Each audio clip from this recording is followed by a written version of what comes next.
y'all check this out.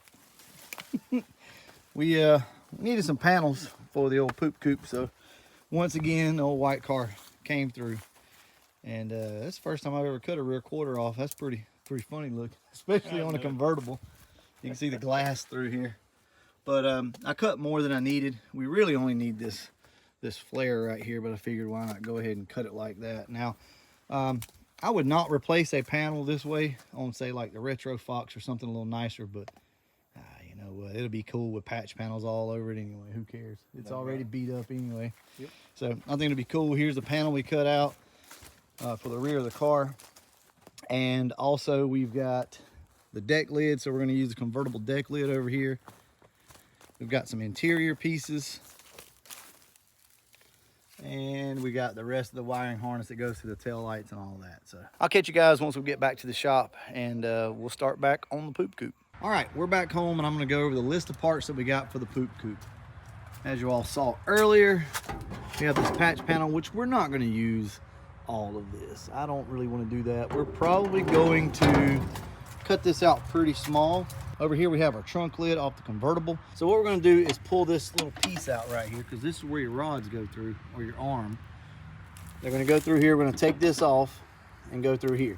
Got a good fender over here, although it looks bad. That's just the outer cover there. So this fender's pretty straight. It's got a little stuff going on down here at the bottom, but looks a lot better than what we got. And this bumper. Now this bumper was off the Calypso when we first got it.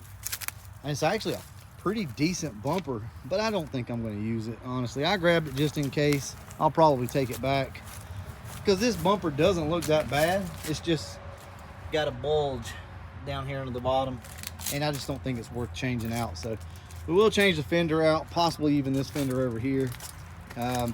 There again, you know, we're going for that whole mismatched kind of rough look anyway, so all those different color panels will work out great. Also, we got some interior pieces. We got that, which we got to have, and the piece that goes in behind it.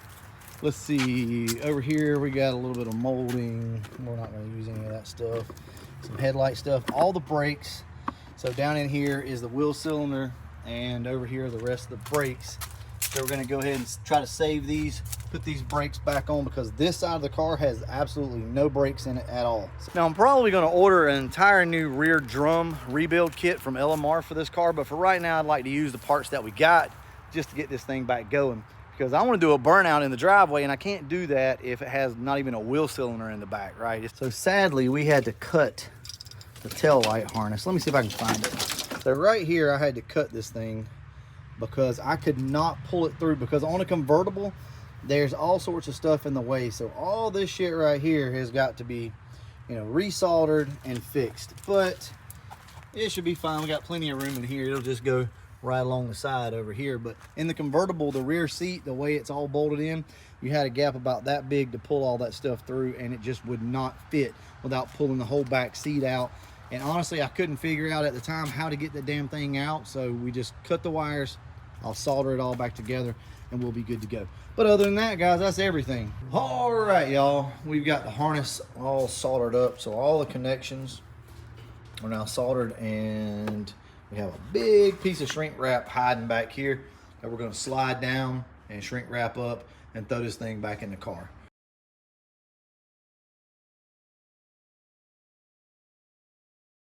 That's done. It was a little short. That's fine. We'll wrap some electrical tape around that. We got the deck lid off of the convertible, because as you know, convertibles are nothing more than just coupes. Coupes are basically convertible cars. I know nobody likes to hear that, but it's the truth. Anyway, I think it looks pretty dope. We're going to leave the luggage rack on this car because it's a little different. And also, we've got all of our lights working now. So check it out.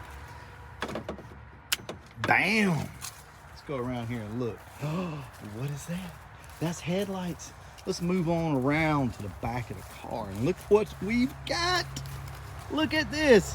We've got one tail light, and the only reason is that bulb is blown, but we've got our wiring harness in the back of the car now. I just stuck a tag on it just to kind of show you guys what it might look like when she's ready to go. Look at this. Oh, what? And look at the tag lights. Come on now. So as you can see, we did put the new tail lights in. So shout out to OG Superfly for hooking us up with those. sweet, man. I'm telling you. Here is the harness. We've got it in the car. Still not wired up the fuel pump yet. All that stuff will come later. Oh yeah, we got fuel. Should start up. Let's see. Box body wiggle. Should bust right on off. That's what I thought.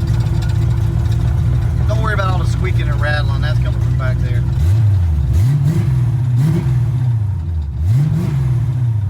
Look at us go, y'all. Look at us go.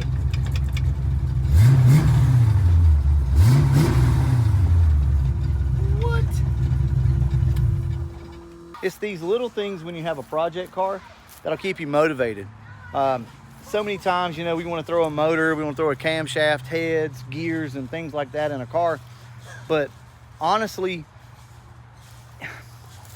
if you want to have a peace of mind, do some of the little things that need to be done to your car. In other words, headlights, taillights, some of the wiring, some of the crap that nobody ever wants to do. If you'll get that done, you'll be surprised. It's like a chain reaction. It all starts to work together. So I advise you guys to get out here if you got a project car and just get something done. If it's nothing more than a headlight switch, we had to do that earlier. You get all those little things done, and before you know it, you got yourself something that you're proud of and something that keeps you motivated, because that is the key to building one of these cars, or anything, any car I should say, is staying motivated. And for us, this has really got us motivated now.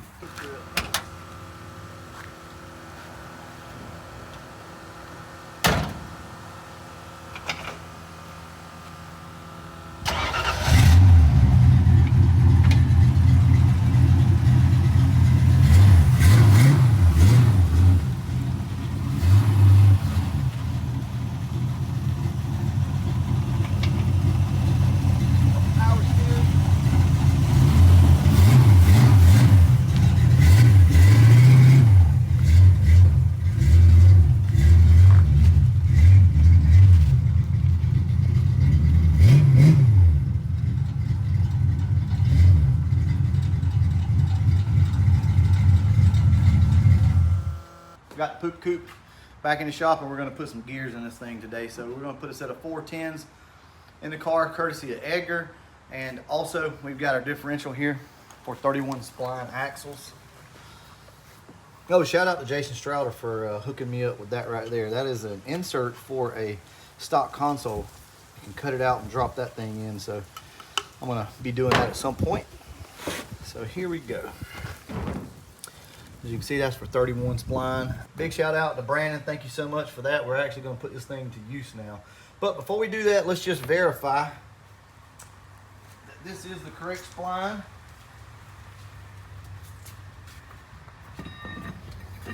Yep, there it is. We'll go ahead and get this thing in the air and get the axles out of it. This is not going to be a how-to on how to install gears and things like that, but we'll walk you through some of the stuff. All right, so we've got the pinion nut loose back here. It's actually off, and we've got the axles out. Just remember on the axles, if you're struggling with your C-clips to get them off, just push the axle in, or maybe hit it with a hammer, whatever the case may be. And there you go. So I want to show you guys this. I guess this is a mini spool. I always thought a mini spool was the little coupler that goes there, but obviously there's other designs. I just never seen this. But check this out though. Look at how chipped up this thing is. You would think that a car had to make some serious power to break that. And I don't know that this car was the one that did it, but something at some point has broken these things off. What we're gonna do now is mark everything and keep it to one side. So this cap is gonna go to this side. As you can see, there's a silver mark here that I put on. I marked the caps with silver, and I also marked the shims back here. So as we pull it off, obviously we're gonna keep whatever's on this side together and on this side together. We'll probably zip tie them up. This thing can come out and hurt you, just so you know. This one comes right out, no problem. So that's that side over there. This side, I think I got it on. Okay, cool.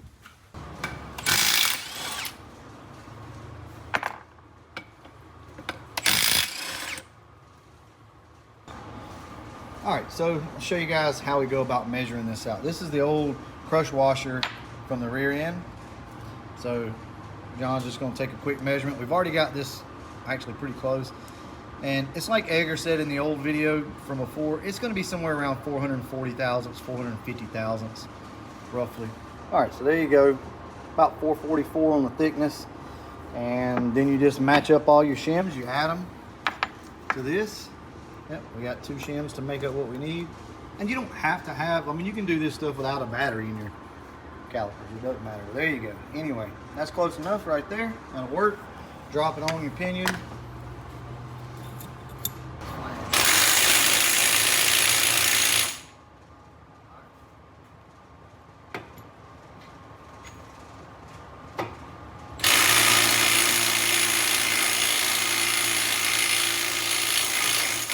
So first off, I want to show you a little trick if you're doing this by yourself, a way to do this. Put two bolts in here, 2 drive shaft bolts. Get a long pry bar like this. Come in between, and then let this rotate up and hit the bottom of the car. Sometimes it'll hit your exhaust, but if you can make it stay up there like that, use that. And then take your pull handle and pull this. Now, y'all, it's gonna take a lot of pressure. I mean, a lot more than you think to get this thing tight enough, okay? So what you're doing here is you're setting your preload. Whether you're using a solid spacer or a crush washer, you still have to set your preload. These are used bearings, and I want to say preload's like 15 inch-pounds, I think is what it is. You guys look it up yourself. Don't go off what I say. We're setting ours to about 12. As you can see, you can spin it, and it basically stops immediately, but it's pretty easy to spin. And I'll show you on this, we're somewhere around about 15 inch-pounds actually. And once it starts rolling, it does free up some. Guys, I'm good with this. This is where I'm gonna leave it.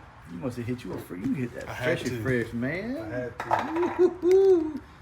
John's smelling good over there. Yeah, that bonbon. Oh, that bonbon smells so good.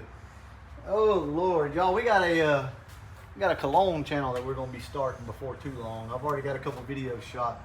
I'm a big cologne guy, so if y'all are interested in that, let me know down below, because I'm into cologne, fragrances, candles. Man, I love all that shit.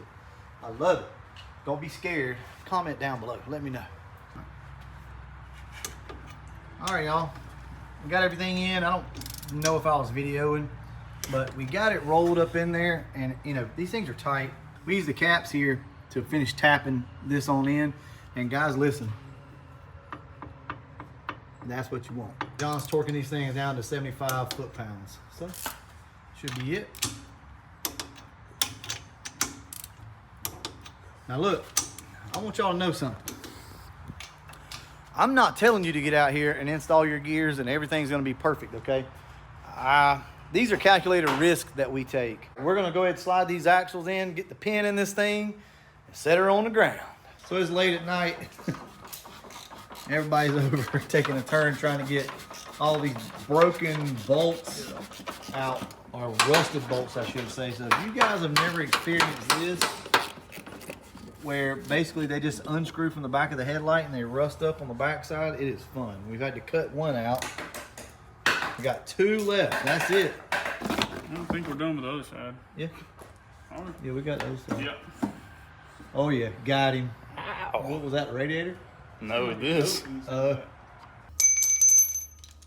heard the vice grips holler earlier. Man, one of my least favorite things in the world are drum brakes. I hate doing these things. I never remember how all the springs go and everything else. But today the Poop Coupe's got to have some brakes, so that's what we're gonna do. Look at all this. Isn't that beautiful? Look at that. All right, so once again, I made a trip to LMR and I got us some stuff. So check it out. Here is a radiator hold down.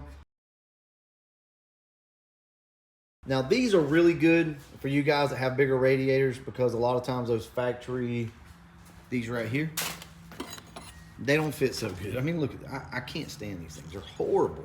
Anyway, this replaces 2 of these. All right, so this will pretty much work with any radiator. Right here we have our radiator supports, so our little pads, I should say, rubber pads. Need those. Picked up a flasher from LMR for our blinkers. And 2 little pigtails here, because remember guys, this car is controlled from EFI. And like I showed you before, we've got to go to the salt shaker on the EFI connection and pin number 8 and some other number so that we can get our water temperature sensor and our oil pressure sensor. So I just went ahead and got some little pigtails. That way it looks nice and neat. Distributor hold down. These things are pricey, guys, but when you gotta have one, you gotta have one. And Elamar's got those in stock for you. Over here, I went ahead and bagged everything up into each side. So this is one side for our brake shoes. This is the other side here. Guys, this is relatively cheap. I don't know if you guys know this or not, but you can get all of this stuff to completely rebuild your drum brakes for, what I say, about $100, John? Roughly about $100. Okay, to redo all of this. That's all of your springs, all of your hardware, your shoes, master cylinder, not master cylinder, your wheel cylinder, everything. So let's go over here and check out what it is that we got going on. All right, for those of you who have never done drum brakes and you want to know like some tips and some tricks, refer to another side. So refer to one side before you ever start on the other. Never pull all this stuff off. So come over here, look at the way everything's laid out, go to the other side. You can go ahead and pull one side off like we did over here, and then start matching things up, installing and matching them up. I'm just gonna be real with you. I suck at this stuff. I could not tell you how this stuff goes, okay? I have to look at it every single time. And pictures online, they kind of work, but the best thing is if you got one side, just use that as reference. All right, everybody, we've got our brakes installed. And just in case you're wondering, this is how it goes. Like I said before, if you have a brake that's already installed, like at least one side, you can judge off that. But we got everything installed. First is this little tension right here, this cable. It's got to go on first, and it comes down and it locks in behind here. And it pulls tension against this piece so that it locks. That's what makes it click. See how that works? Pulls tension on it. Then you got your red spring under here. Comes around, hooks into your other shoe. Anyway, guys, there's some good diagrams online. I'll try to put some up for you guys, but shout out to LMR for these. That got us back going. We're gonna get some brake fluid, put it in the car, see if we can get some brakes.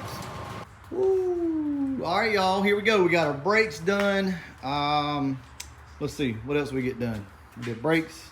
Well, we tried to do the water pump, the belt and all that. Went and bought a new belt and shredded it right off the bat. So we've got some alignment issues we're gonna have to work through. Also, our water pump has actually got a wobble to it. So the car has no water in it. Oh yeah, I don't think I showed you guys. We got the headlights in.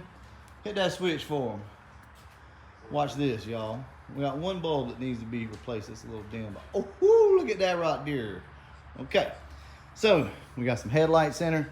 We got our fuel pump wired up to the key switch now. Bunch of just little stuff, okay? But the big thing is we got front brakes at least. And we're gonna see if this thing will do a quick burnout. We do have the 410s in it. So anyway, let's just see. Here we go.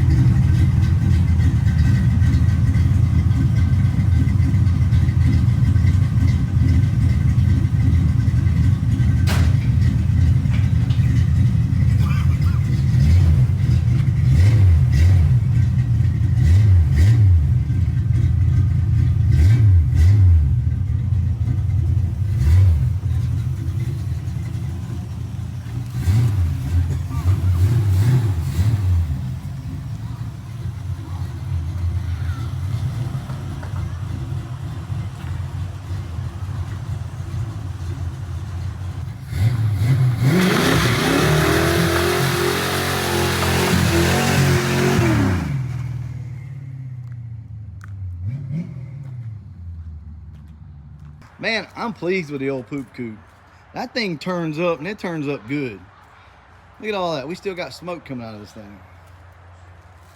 That's how race cars do. That's right. Look at that. Anyway, I am extremely happy with this car. I want y'all to really pay attention to the video. This thing turns up wonderfully. I don't know. It didn't miss a beat. I didn't hear a misfire. I didn't hear anything. It was just perfect.